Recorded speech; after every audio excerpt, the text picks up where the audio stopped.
Major ডালিম বলছি। অদ্য সকাল হতে খন্দকার মুশতাক আহমেদের বলিষ্ঠ নেতৃত্বে সামরিক বাহিনী ক্ষমতা দখল করিয়াছে। শেখ মুজিব ও তার খুনি দুর্নীতিবাজ সরকারকে উৎখাত করা হইয়াছে। এখন হতে সারা দেশে সামরিক আইন জারি করা হলো। আপনারা সবাই আমাদের সাথে সহযোগিতা করুন। আপনারা নিশ্চিন্ত থাকুন, কোনো অসুবিধা আপনাদের হইবে না। বাংলাদেশ জিন্দাবাদ। 1975-এর 15ই আগস্ট ইথারে ভাইসা আসা এই বজ্র নির্ঘোষ শুনছিল দেশবাসী। প্রবল প্রতাপশালী শেখ মুজিবের শাসনের অবসান হয়েছে, সারা দেশে কারফিউ জারি হয়েছে। কিন্তু কি অবাক ব্যাপার, কারফিউ ভেঙে দলে দলে উৎফুল্ল জনতা নেমে আসছে রাস্তায়। চারিদিকে মুক্তির আনন্দ, এক বর্বর স্বৈরাচারের পতন হয়েছে।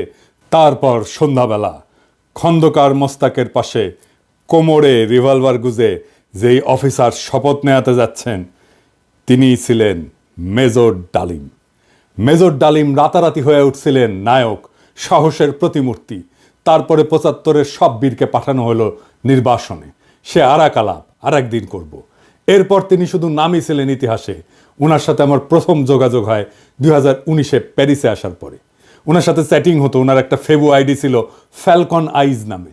নানা বিষয় আলাপ হইতো, ব্যাপক পড়াশোনায় ভদ্রলোকের। আমার সাথে ফোনে বা ভিডিওতে কখনো কথা হয়নি, তবে আমার ঘনিষ্ঠ সার্কেলের অনেকের সাথেই নিয়মিত কথা হইতো। আমি কথা বলতে চাইছিলাম, উত্তরে বলছিলেন বলবো সময় হইলেই। আমার স্বাধীনতা উত্তর বাংলাদেশ বইটা প্রকাশিত হইলে পড়তে চাইছিলেন, আমি পাঠাইছিলাম সুইডেনে ওনার এক শিষ্যের কাছে। উনি বই পাইয়া বই হাতে ছবি পাঠাইছিলেন, এটা নিশ্চিত করতে যে ওনার কাছে পৌঁছাইছে। আমি আমার সার্কেলে ওনারে বড় ভাই বলে ডাকতাম। জিজ্ঞেস করতাম, বড় ভাই কেমন আছেন, কি বলেন। কোনো রাজনৈতিক পরিস্থিতিতে জানতে চাইতাম বড় ভাইয়ের রিডিং কি।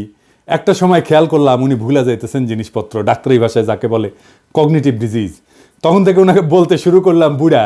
তো জিগাইতাম বুড়াটার খবর কি।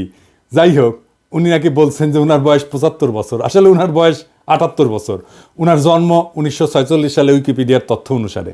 64 সালে বিমান বাহিনীতে যোগ দেন, ঠিক 18 বছর বয়সে। বুড়া বয়সে 3 বছর কম হয়ে বলছে আর কি, আমার অনুমান ভুলে বলছে। এপিসোডের স্ক্রিপ্ট লিখতে লিখতে ওনার ছবিটা খুঁজতেছিলাম, যে ছবিটা দেখাইলাম আমার বই হাতে, ছবিটা পাইতেছিলাম না। তো সুইডেনের বাইরে ফোন দিলাম, তো উনিও খুঁজতেছেন। এর মধ্যে বুড়া ফোন দিছে ওই সুইডেনের বাইরে।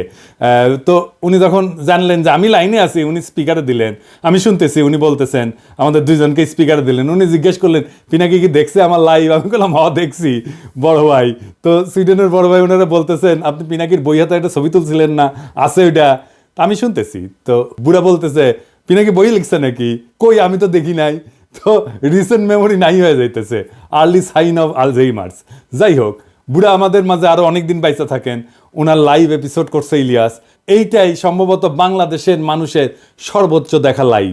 ইউটিউবে একসঙ্গে সর্বাধিক সংখ্যক দর্শকের লাইভ স্ট্রিমের রেকর্ডটা 8 মিলিয়ন। তবে এইটা বাংলা ইউটিউবের সর্বোচ্চ, এটা নিঃসন্দেহ। এবং আমার মনে হয় এই রেকর্ড আর কেউ কখনো ভাঙতে পারবে না। এইবার আসেন এপিসোডের প্রসঙ্গে। বাম, আওয়ামী লীগ আর প্রগতিশীল বিএনপির পুচ্ছে আগুন লাগিয়েছে একই সাথে। যাই হোক, আমি সবগুলা আগুন নিয়ে আজকে কথা বলবো না, কয়েকটা আগুন নিয়ে কথা বলি। প্রথম অভিযোগ কি, মেজর ডালিম নাকি খুনি। আসলে কি মেজর ডালিম খুনি? আসলে না খুঁজে দেখি। বিপ্লবী এবং সৈনিকদের খুনি বলা যায় না, কারণ তাদের কর্মকাণ্ড এবং উদ্দেশ্য সাধারণ অপরাধীর সাথে তুলনা করা যায় না। আদালত যখন প্রাণ নেয় সেটাকে খুন বলা যায়? একজন সৈনিক যখন দেশের শত্রুকে হত্যা করে সেটা কি অপরাধমূলক কাজ? একজন নারী যখন তার ধর্ষককে হত্যা করে ফেলে ধর্ষণের সময়, সেটা কি অপরাধ? না, সেটা না। কেন না? এর কয়েকটা কারণ আছে, বুঝে দেখি। 1 নম্বর কারণ, নৈতিক পার্থক্য, মোরাল জাস্টিফিকেশন। বিপ্লবীরা সাধারণত বিদ্যমান শাসন ব্যবস্থার অন্যায় বা নিপীড়নের বিরুদ্ধে সংগ্রাম করে। তাদের কর্মকাণ্ড একটা বৃহত্তর সামাজিক এবং রাজনৈতিক পরিবর্তনের উদ্দেশ্যে পরিচালিত হয়, বৃহত্তর স্বার্থে। নৈতিক দৃষ্টিকোণ থেকে এটা ন্যায় যুদ্ধ, জাস্ট ওয়ার, এই ধারণার সাথে সম্পর্কিত। সৈনিকেরাও একটা প্রতিষ্ঠিত রাষ্ট্র বা আদর্শ রক্ষার জন্য কর্তব্য পালন করেন। 2 নাম্বার, উদ্দেশ্যের মাহাত্ম্য, এটাকে ইংরেজিতে বলে এন্ডস ভার্সেস মিনস। বিপ্লবী বা সৈনিকদের কর্মকাণ্ডের উদ্দেশ্য ব্যক্তিগত স্বার্থ না, বরং এটা বৃহত্তর সমাজ জাতির জন্য। দার্শনিক ইমানুয়েল কান্ট বা জন স্টুয়ার্ট মিলের মতবাদে উদ্দেশ্যের গুরুত্ব এবং প্রভাব নিয়ে আলোচনা আছে। মিলের উপযোগবাদ বলে একটা তত্ত্ব আছে। এটা অনুযায়ী যদি একটা কর্ম বৃহত্তর জনগণের কল্যাণে হয় তবে সেটা নৈতিকভাবে গ্রহণযোগ্য। 3 নাম্বার, সমাজের দৃষ্টিভঙ্গি বা পারসেপশন বাই সোসাইটি। সমাজ সাধারণত সৈনিকদের রক্ষক এবং বিপ্লবীদের ন্যায়ের প্রতীক হিসাবে দেখে। সময়ের সঙ্গে অনেক বিপ্লবীকে নায়ক হিসেবে স্বীকৃতি দেওয়া হয়। এটার আইনি ব্যাখ্যাও আছে। এক নম্বর হইতেছে যে লেজিটিমেসি অফ অ্যাকশন, মানে রাষ্ট্রীয় বৈধতা। সৈনিকদের কর্মকাণ্ড রাষ্ট্রীয় আদেশের আওতায় ঘটে। আন্তর্জাতিক আইন অনুযায়ী যুদ্ধ বা প্রতিরক্ষায় হত্যা বৈধ, যদি তা যুদ্ধের আইন মেনে চলে। 2 নম্বর হচ্ছে রাজনৈতিক লড়াই বনাম অপরাধ, পলিটিক্যাল স্ট্রাগল ভার্সেস ক্রাইম। বিপ্লবীরা সবসময় বিদ্যমান আইন ভঙ্গ করে। বিপ্লব বা অভ্যুত্থান বিদ্যমান আইনের উপরে। সেই জন্যে বিপ্লবীদের কর্মকাণ্ডকে অপরাধ হিসেবে বিবেচনা করা যায় না, কারণ আইন এটা সংজ্ঞায়িত করে বা ডিফাইন করে অপরাধ, আর বিপ্লব এটার উপরে। তা উপরে থেকে এই অপরাধের ডেফিনেশন তো বিপ্লব গ্রহণ করবে না। জুলাই বিপ্লবে পুলিশ নিহত হয়েছিল, মারা গেছিল, মেরে ফেলা হয়েছিল, এটা অপরাধমূলক কাজ না, এটা বিপ্লবী সহিংসতা। এই জন্যই এই হত্যার বিচার করা যাবে না, কারণ বিপ্লব অভ্যুত্থান আদালত বা আইনের চাইতে বড়। যদি পুলিশ হত্যার বিচার হয় তাহলে ধরে নেবেন বিপ্লব পরাজিত। 15ই আগস্টের বিপ্লব পরাজিত হয়েছিল জন্যই আগস্ট বিপ্লবের নায়কদের বিচার এবং ফাঁসি হয়েছিল। 3 নম্বর হইতেছে যে ইচ্ছাকৃত হত্যা বনাম কর্তব্য, ইন্টেনশনাল কিলিং ভার্সেস ডিউটি। সাধারণ অপরাধী ব্যক্তিগত স্বার্থে হত্যা করে, অন্যদিকে সৈনিকেরা যুদ্ধক্ষেত্রে এবং বিপ্লবীরা সামাজিক রাজনৈতিক কাঠামো এবং বিদ্যমান ব্যবস্থা বদলের উদ্দেশ্যে কাজ করে এবং এর ক্ষেত্রে বিপ্লবী সহিংসতা হয়। এইটা তাদের কাজকে ইচ্ছাকৃত হত্যাকাণ্ড থেকে আলাদা করে। সেই জন্যই তাদের কাজগুলোকে ইচ্ছাকৃত হত্যাকাণ্ড থেকে আলাদা হয়ে যায়। শেখ মুজিবকে কেউ খুন করেনি, সে অভ্যুত্থানে নিহত। তার পরিবারের সদস্যদের কেউ খুন করেনি, তারাও অভ্যুত্থানে নিহত। দ্বিতীয় অভিযোগ হচ্ছে মেজর ডালিম শিশু হত্যা করেছে। আবার ইন্টারেস্টিংলি কৌতুকপ্রদভাবে এটা আইসিছে বামেদের কাছ থেকে। হ্যাঁ, মেজর ডালিম কি শিশু হত্যা করেছে?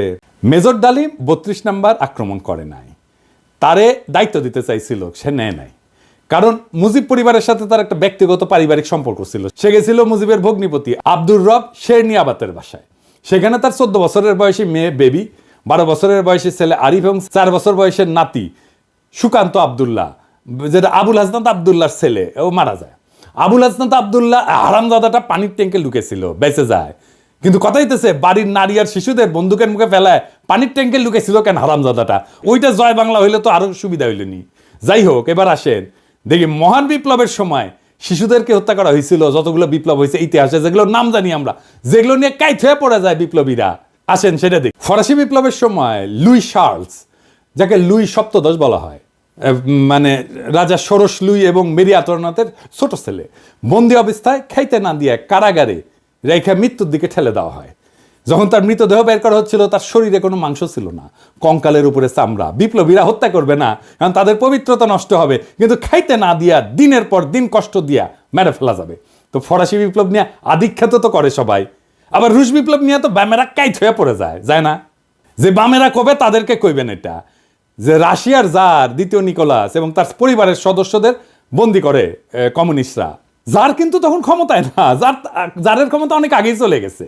কমিউনিস্টরা কিন্তু জারের কাছ থেকে ক্ষমতা নেয়নি। কমিউনিস্টরা কেরেনস্কি সরকারকে উৎখাত করে ক্ষমতা নিয়েছে, মানে লেনিন। ক্ষমতা নেওয়ার পরে 18 সালে 17 জুলাই একসাথে হত্যা করে এই জারের পরিবারকে, তার স্ত্রী আলেকজান্দ্রা এবং তাদের 5 সন্তান, অলগা, তাতিয়ানা, মারিয়া, আনাস্তাসিয়া এবং অ্যালেক্সি। লেনিন মনে করছিল জারের পরিবার যদি বাইসে থাকে তাহলে তারা রাজতন্ত্র পুনরুদ্ধারের জন্য কাজ করতে পারে। এই জন্য পুরা পরিবারকে হত্যা করার সিদ্ধান্ত নেওয়া হয়।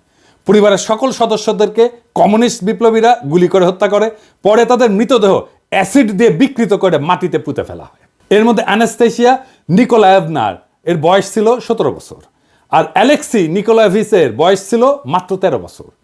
দুই ক্ষেত্রেই প্ল্যান করে মারা হয়েছে অনেক পরে।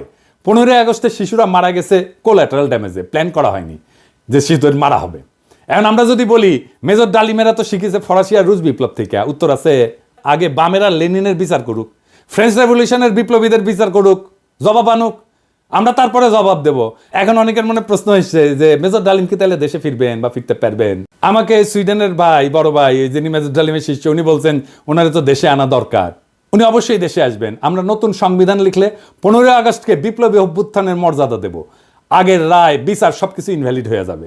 তিনি তখনই বীরের বেশে দেশে ফিরবেন। 24-এর বিপ্লব যারা নির্মাণ করছে তাদের অনেকেরই আইডল ছিলেন মেজর ডালিম, অন্তত আমার তো ছিলেনই। ওনার নাম আমরা আকাশে লিখে রাখবো ঈসা খান তিতুমির, হাজী শরীয়তুল্লাহর সাথে।